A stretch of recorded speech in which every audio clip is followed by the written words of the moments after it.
Authenticity is the key in your writing, especially with an essay. What are the key ingredients to an essay? You, the writer, an experience that you're writing about, an idea, emotion, after effects of that experience, and a link to the universal, a link to the audience.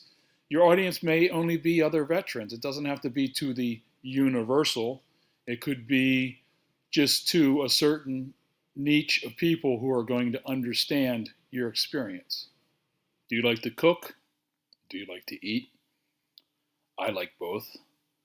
And I find most of the time that I prefer my own cooking over that of a restaurant. And how does this work for you in writing? You're the best person to tell your story. You're the best person to cook that meal.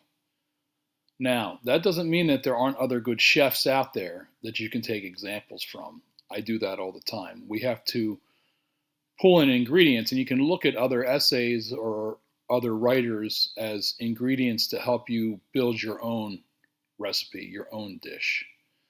So the writer, the experience, the emotion, idea, and the universal. So think of the universal as what you're serving at the end to your audience if you choose to use an audience. Or if you choose not to use an audience, you're cooking all those things for yourself and handing it to yourself and feeding on it and eating it. Barbara Nicholas from Creative Voices likes to use the braided essay.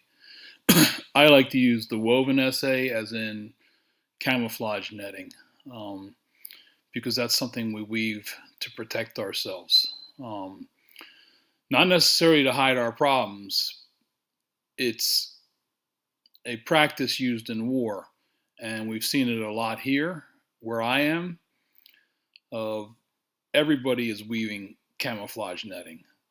So when you weave something, you're bringing the strands together and doing that, and that's what a woven essay is. And we'll go into some more detail based on Creative Voices on that. So you've got strands within your essay, within your camouflage netting, 1, 2, 3, maybe even 4, A, B, and C, and you're taking those and weaving those together. And you can step in and out of theme, of setting, of things of that nature, or bring in things from the past into the current event and that you're writing about, and how that influenced what was happening within the event or some impression from the past. There can be any number of things you can do. And what you're doing is you're weaving your camouflage netting. And you're weaving it as cover, not to hide behind something, as cover to cover yourself, to cover what you've gone through. And it helps you to weave that together and eventually get to your main theme or point or insight. So we started all of these modules with the physical, the hard evidence, or the hard facts, as you would call them. We didn't jump into ideas because sometimes people think too much as far as their ideas go, and then they don't write. And I gave you the tools so that you start writing. Maybe even some of the details are mundane, but what it does is it gets you started. And once you start, then you're on that roll. You're firing away. And this course is designed to help you start to fire. And then you will get your aim and you will zero in on your target as you develop it.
You may be going into this thinking that you're going to write an essay and it turns into a story.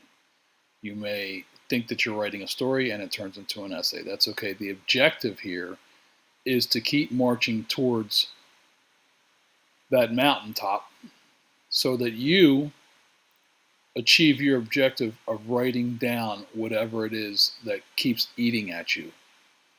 And then taking a look at it and analyzing it for what it is.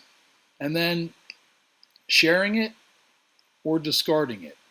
But the objective is always to get it down, whether it's an essay or a story or just a chronicle of the events that happened.